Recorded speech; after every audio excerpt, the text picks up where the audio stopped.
I hate that I get so nervous when I'm about to start shooting a video. But on another note, I look so cute.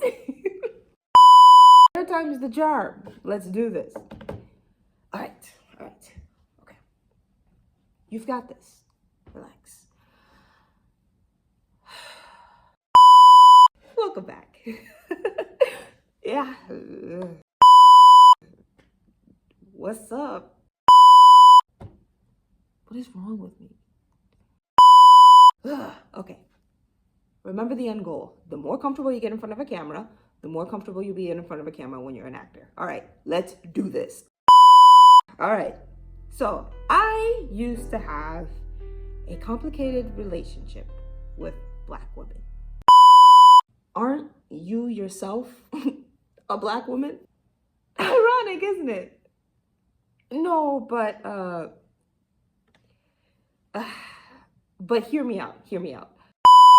So I was watching Moon Girl and Devil Dinosaur, amazing show, and there's this one episode where Lunella gets her full moon. Get it? Full moon, Moon Girl. Yeah, that's hilarious. Anyway, so her mom had planned an entire day together, which was really sweet. Like, so at this point in the relationship, like, if you're watching the show or if you've seen the show, like, the relationship between the two of them is, like, strained. So, like, her mother had found out that Lunella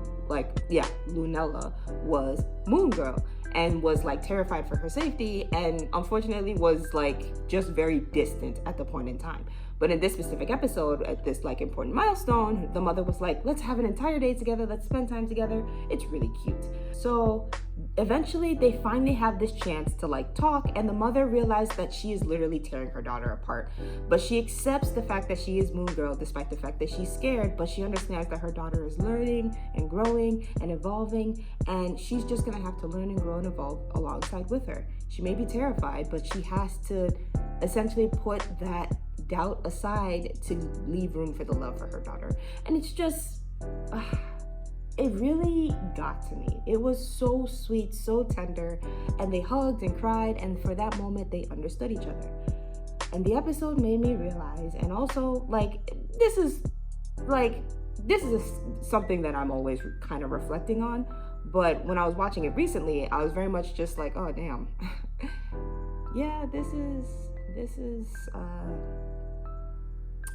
something else, because the episode made me realize that I have my own complicated relationship with the first Black woman in my life.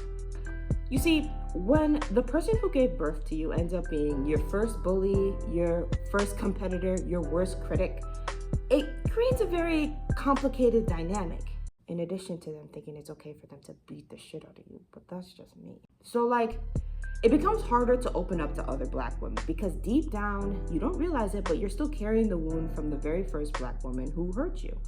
And if the first Black woman in my life hurt me, why would I want to risk being vulnerable with other Black women? And that's the type of mindset that stuck with me for far too long. I would have these little moments of realization. I would be like, why do I feel so small whenever I was around other Black women? Why do I would just assume that other Black women thought that they were better than me. Like, why am I always subconsciously comparing myself to you? Like, why is it that your outfit looks better than mine? And now this whole thing, like, I feel jealous, I feel guilty, all this stuff. Why do I feel the need to compete in order to be good enough? Why am I not good enough? So, back in college, during my lowest points, I was back at home on winter break, depressed and crying in my family's basement, or my parents' house in their basement, hiding, again, from my parents. Out of nowhere, my childhood best friend calls me, and this is a friend that has been the standard growing up. Like, this person, like, she was smarter than me, prettier than me, better than me. She was just overall better. She was the African daughter that my parents should have given birth to. They should have given birth to a useless child like me. Or at least that's what I used to think. So, like, constantly growing up, I was constantly compared to her. So even though she was my best friend, I carried a hidden resentment towards her. So we're on the phone, and she's asking me how I'm doing, like, how's winter break going? And before I can even fix myself to lie, I just found myself suddenly just telling her the truth about how I was feeling depressed, how I was feeling worthless, useless. And for whatever reason, for the first time, I decided to even open up about the resentment I had for her.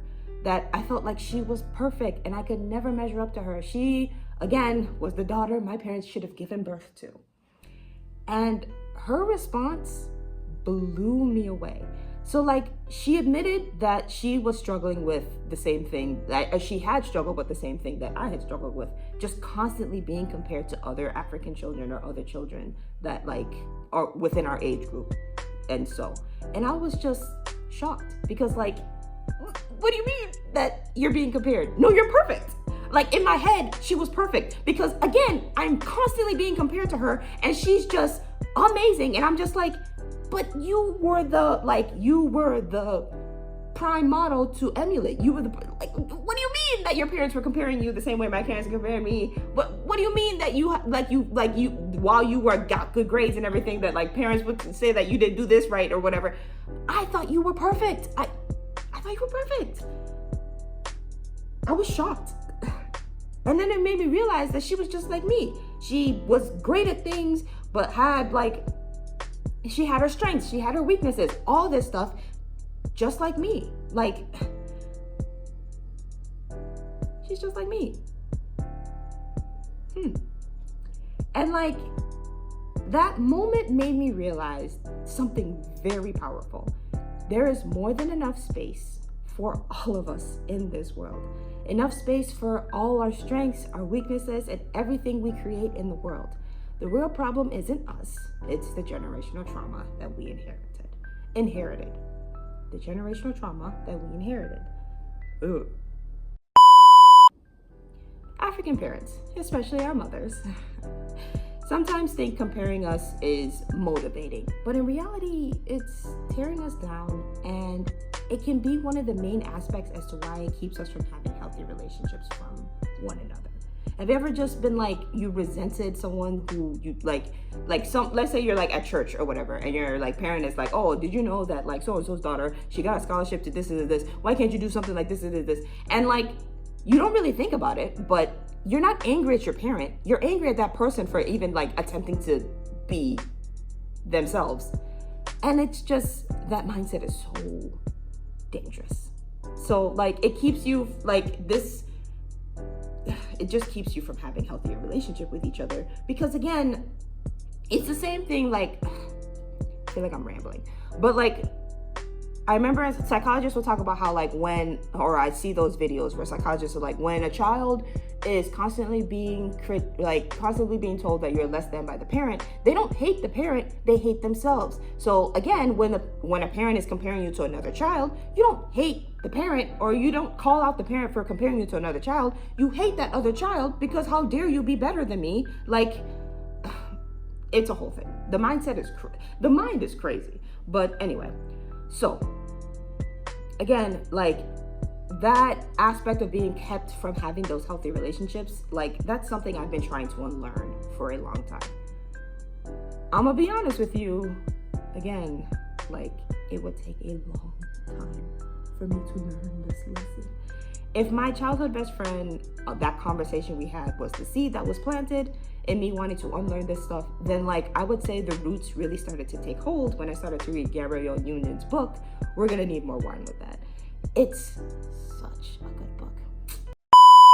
By the way, when I was in college, I was a huge Gabrielle Union fan. I was in love with her character on Being Mary Jane. And while I wanted her life, she was kind of a subtle way for me to realize that really what I wanted to do was act, because she was such an amazing actor in that show. So in her book, chapter 12 is the one that really stood out to me. So like, there's this part where she's like working with a life coach, and the coach calls her out for like tearing another woman down. Like, for tearing another woman down, and how she like reflected on those actions. So like, I just remember I would read this and I was like, like, I may not verbally do this, but I will like think it. Again, the mindset. And it'd be like, oh, you think you're better than me, oh, you're wearing makeup, blah, blah, blah, blah, all this stuff. And it's not like again, 9 times out of 10, this girl is honestly just living her life, and it has nothing to do with you. You're the one who's like, why do you think you're better than me? And it's like, that's not even the case. I'm rambling. Okay. All right. So while I was in college, I actually ended up reading Gabrielle Union's memoir, We're Gonna Need More Wine With That. Side note, this was the first book I ever read that essentially inspired me to begin my healing journey. Like, which, topic for another day. But read the book. But like, so chapter 12 is the one that really stood out to me. So like in this specific chapter, I remember what happened is like she's working with a life coach at this point in time, and like they go to an event, and like they're talking about one celebrity or another, and Gabrielle Union is just like tearing her apart. And it's just like the life coach would afterwards ask her like, what did you accomplish from doing that? Do you have money now? Is there money in your bank account? Did your house get bigger? Like, and it's this whole thing of like just being called out for like the negativity, for like this, like, oh, in the presence of the Black woman, like you have to like feel like, in order to feel big enough, you have to tear them down.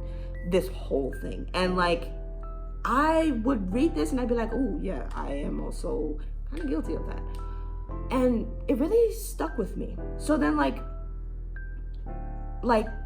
even more significant, I remember eventually she would go on the Red Table Talk. Y'all remember that? And she would speak with Jada Pinkett Smith. And to be honest with y'all, I did not know they ever had beef. So that's crazy. I don't know if it's just because I'm always late to the game when it comes to stuff like this, but in my opinion, it didn't really seem like they showed it all that often in public. It's not like it was something that people talked about often. So they did a pretty good job of not like making it public. But anyway, also I rewatched that episode before shooting this video, and I have to say, they're both huge dorks, and it's so cute. They're so adorable. Like they're both like, and like you ever sit with someone and just like the atmosphere is awkward. It was that, but they were powering through, and I love that. They're so cute. But anyway, so it like. Gabrielle Union would be someone who would stand out to me when I was like when I was reflecting on aspects of this in my life. So the thing is, while I was in college, I had plenty of opportunities to form connections with Black women who looked like me. And there are a number of factors that would prevent me from developing deeper relationships. Mainly me, despite the fact that people would reach out to me, the fact is, I could not get over myself. I was in the thralls of my mental illness, deep in a hole that I could not get out of. And it wasn't until I started to actually like journal and heal that I would eventually start to look at this mindset that I've had. Like, it feels like if I was a clock, there's a lot of like broken cogs that I need to like take out, repair, buy a new piece and put it back in. That was me. Like my mindset are all these cogs, and I need to be like, okay, this one I can keep and this one I gotta get rid of, like type situation.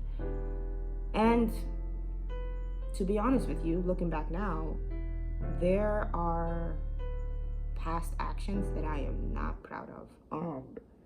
Again, more for the memoirs, but there are very ugly sides of me that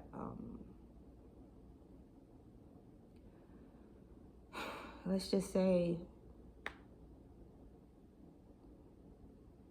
it's not easy being mentally ill, because you excuse your actions all the time, but in reality you're just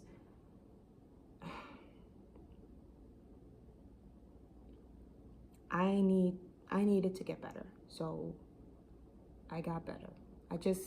Unfortunately, there are some who endured the worst parts of me. And I'm sorry. There's nothing else I can really say, but I'm sorry. There's a Twitter post somewhere that says that if I could go back and deck the previous version of me, the previous version of me, I would. And I am someone who used to say that a lot. I would beat the shit out of the old version of me. I'd be like, come to your senses, please. Like, but then I realized that I would just be emulating the same relationship I had with the first Black woman in my life, beating the shit out of me to try and teach me a lesson. Like, what am I learning when I'm trying to beat myself? So now, if I could go back and talk to her, I would tell her that she needs community in order to heal. I would show her that she needs love and routine and all this other stuff. But locking herself away and thinking that she's doing herself a favor by staying away from the rest of the world is not how she's going to get better. But of course, I would not learn that until much later. I missed out on having that black sisterhood. However, that is something I wanted to change. I not only wanted it to change, I needed it to change. So I wanted to have a more positive relationship with black women. I wanted to celebrate each other's wins and lift each other up when we fall. And that call with my best friend and Gabrielle Union, they were both this seed that cemented this more positive mindset for me. Where I am now, when I say positive things to other black women, and I don't immediately expect it back, I more just say it with love in my heart. But I also say it for myself. I'm a gorgeous girl. I'm very pretty. I still struggle with that sometimes. But sometimes I look at myself in the mirror and I'm like, she's so cute. And I do that enough time for myself so that when I share, when I give it to somebody else, it's not forced because I'm already feeling my own well. So it's easy to feel somebody else's well type situation. And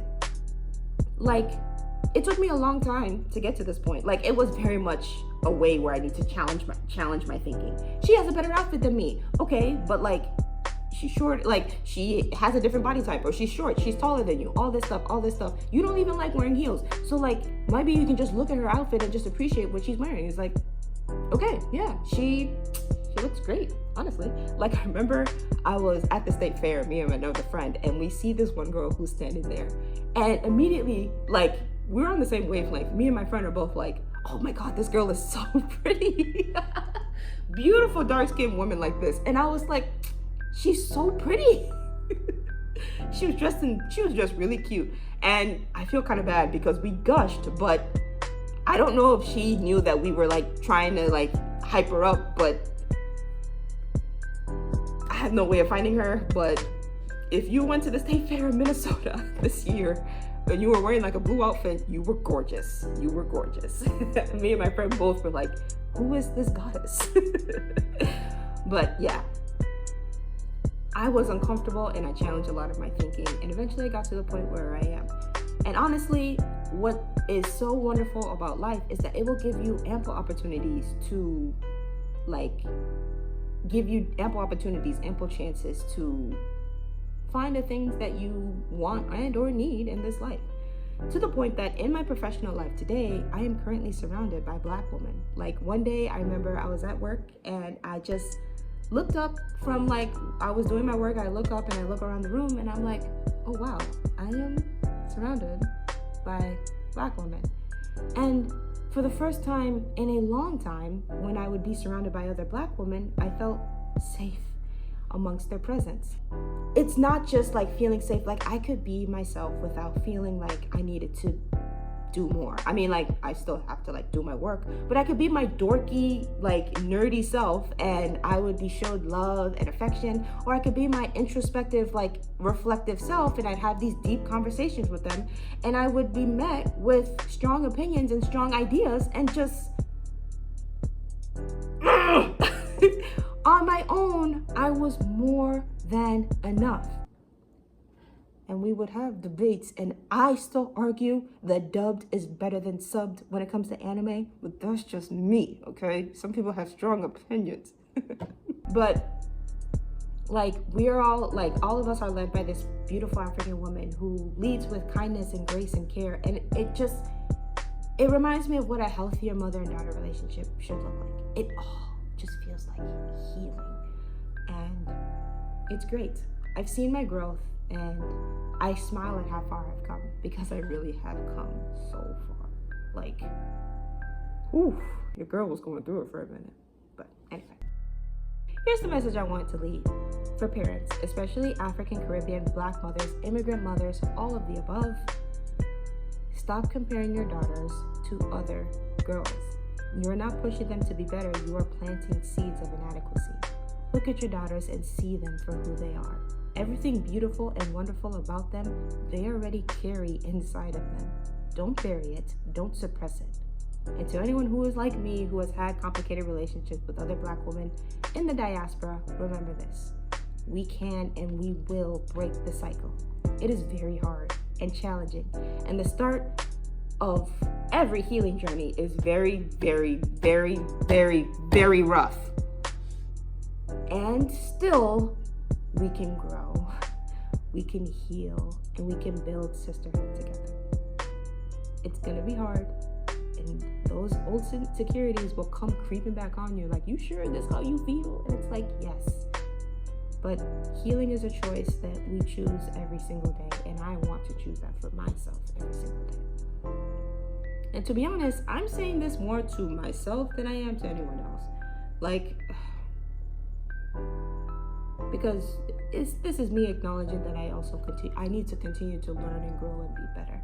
I want to be the kind of Black woman that uplifts other Black women. The kind that says there is more than enough space for all of us. Because there is. And hey, this whole YouTube journey that is like happening for me right now, that is myself coming into my own. Today, it's storytelling on here. Tomorrow, it's the Oscars. I'm gonna be an amazing actor. Like, once I get over this, like, nervousness and anxiety, like, I'm literally sweating right now. It's gross. But once I get over it and I get comfortable with the camera, it's over. But, yeah. Thank you for watching. If you connect with this, maybe leave a comment and subscribe. And I'll catch you in the next video. Stay tuned. And we're clear. Cut the camera. Ooh, I'm so cute.